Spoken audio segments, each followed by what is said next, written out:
Okay, if you're watching this screencast, you should have just finished reviewing the first 2 pages of the 414 Research Writing Syllabus. This is Dr. Adams, and in this screencast I'm going to review the last few pages of the syllabus with you.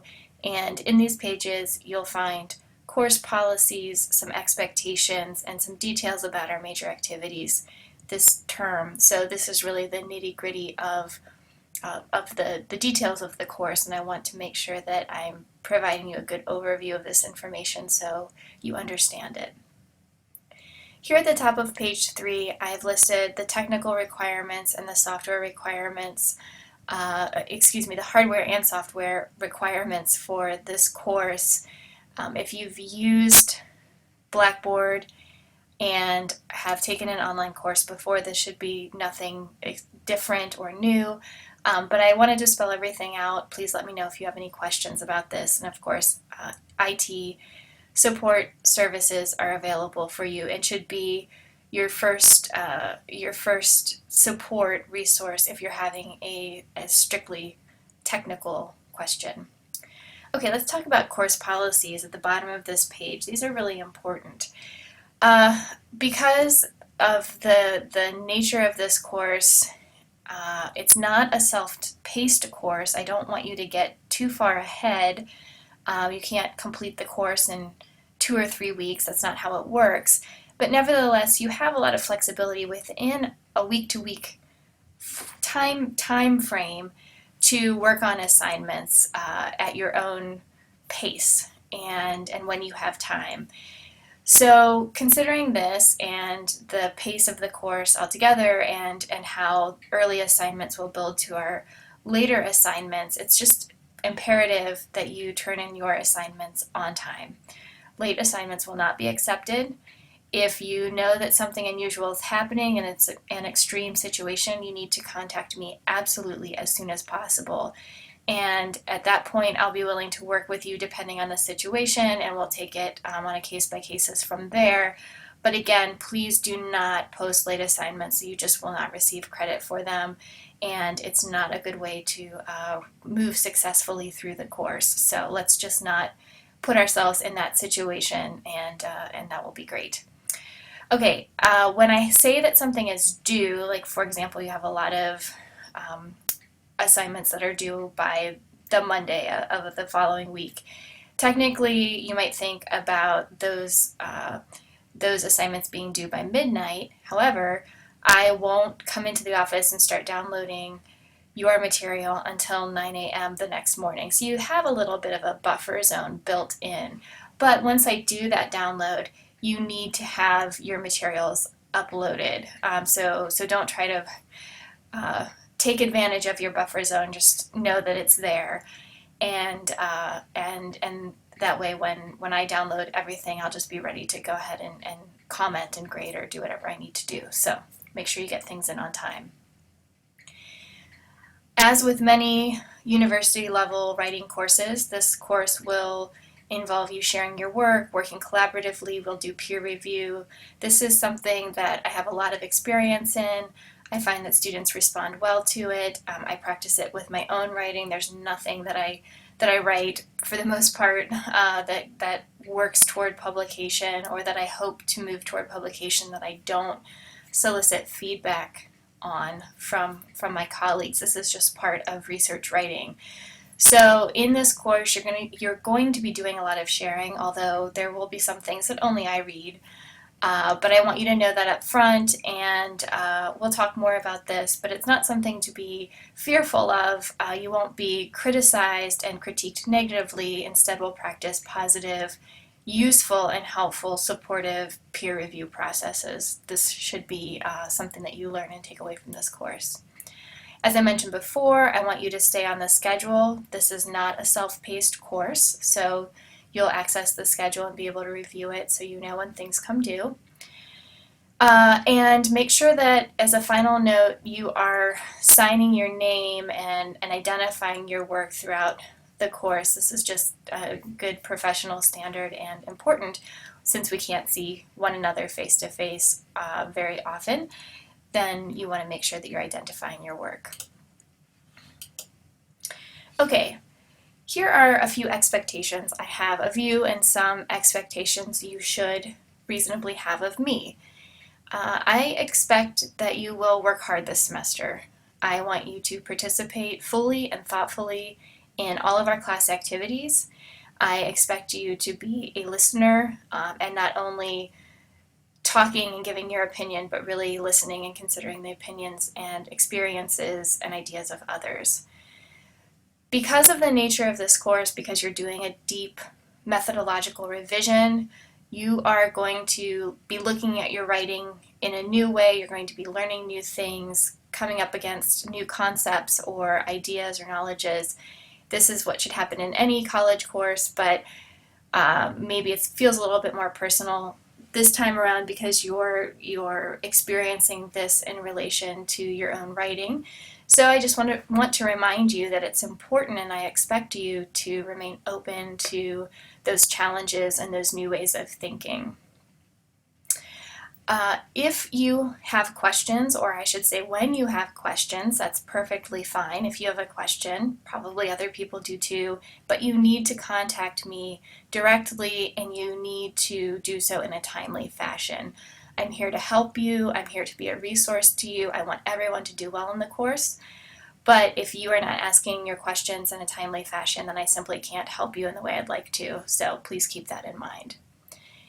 Because we're not meeting in a face-to-face format, it's your responsibility to stay on top of logging into Blackboard, checking your email, making sure that you are keeping up with the course schedule. Please do that. That's your responsibility. I try to make that easy for you. I'll give you some reminders periodically, but ultimately that's your responsibility. Okay. And just remember that we are a learning community and we should remain respectful of one another. What can you expect of me? Well, I will respond to your correspondence quickly as I can. I like to give myself a 24-hour buffer zone within the week. And that I should say the weekdays, Monday through Friday. It might take me longer on the weekends, or if I'm happen to be traveling. But regardless, I'm a very present online instructor, and so I like to be responsive to you, and I'll try my best to do that. So please understand that, and understand I do have other commitments, so sometimes I do need a little window of time, but I try to keep it within 24 hours. Okay, I will always welcome questions you have about the course. I want you to know that I'm accessible and a resource for you. I am, as I said, an active and engaged online educator, so you should feel that I'm present throughout the course. And when it's time for me to grade a more major assignment in the course or piece of writing or an activity that you've done, I'll try my best to keep up with that. I have a rule of thumb that I like to respond and give grades back within a week, and I do my best to do that. If it looks like I'm not going to be able to do that, I'll try to communicate that to you so that you have a sense. I'm not one of these instructors who waits to the end of the course to give you your grades. That won't help you at all, and it's not good practice. Okay, if you do have a disability of any type or need to speak to me about accommodation, please read this note in the orange box and follow those instructions. Plagiarism is a serious academic offense. I don't like to talk about plagiarism and call it plagiarism because hopefully we're doing so much active writing in our class that we're taking the whole plagiarism issue off the table, and you wouldn't be plagiarizing because I'm going to be an active part of your writing and drafting and revising process. Nevertheless, should I find that you have plagiarized anything in the course, I will report this incident to the Dean of Students. So that's a pretty serious situation. It might lead to you failing the course. The point is, a lot of students who have issues with plagiarism either have those issues because they simply unknowingly plagiarize or they feel caught in a stressful time management situation. In either situation, you should be contacting me and talking to me if you're having stressors or if you're worried about not being sure if you're using source material correctly. We'll review that in the course, so please keep that in mind. You can read this statement in incomplete I like to try to stay away from incompletes at all costs, but there's the statement in case you need to review it. Okay, the last page of this syllabus is just kind of a thumbnail sketch of the major assignments in the course and what they are worth in terms of points. So you'll see as you read through this, and I'll let you read through this on your own, but there will be an opportunity regularly to respond to the readings, to share your opinions about our activities and give feedback and kind of do that meta or higher level thinking about the process, not just about creating an assignment or creating a piece of writing, but thinking about the process and thinking about what you're reading and doing. So there's lots of that activity built into the course. The main revision project that you will be working on for the length of the course is broken down into a series of supporting assignments and kind of sub-assignments. So we'll be going through those one by one, and that really helps to structure and provide a scaffold for the large revision project. At the end of the course, your final exam, as it were, will be to present some of your research to one another. We'll talk about that later. So this should be just kind of the icing on the cake. We'll talk about presenting research at an academic conference, and we'll talk about tips and strategies for doing that in a way that's effective. So that's something to look forward to. And the last piece here that I should mention is that you have 80 points that are participation points. So this is really the space in which I can reward your active engagement in the course. There are several places on the course schedule where I say there's an encouraged response here that you could give through a blog post or something like that. These aren't required. You might feel like you're being active and engaged and you're getting good feedback from me in that direction, and you might not have to do every one of those responses. That's why I labeled them as encouraged.